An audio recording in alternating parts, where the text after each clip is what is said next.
Okay, I'm here once again with my wonderful first block class. Say hi, everybody. Hi. All right, now we're going to talk about how to go from Sketchup into Unity, and for this presentation specifically, how to save from Sketchup. There's a couple things to think about. The first thing I want to point out is the character that came with Sketchup has got to go.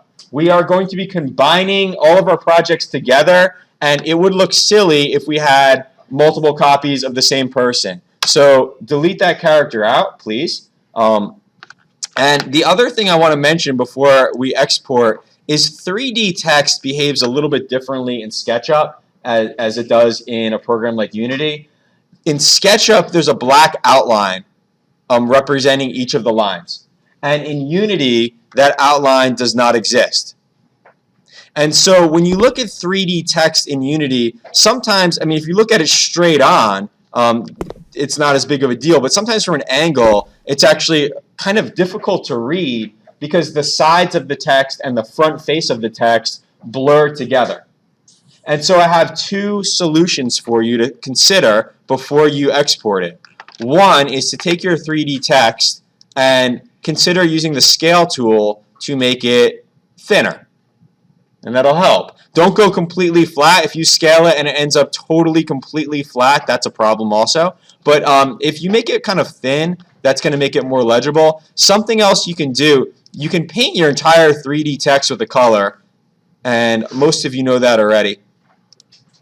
But if you wanted to make it more three-dimensional, if you really wanted to have depth, but you also want it to be easy to read, consider painting the front face a different color. And to do that, you have to double-click into your object, and now you could pick a different color and paint just the front face so that there's contrast between the front and the sides.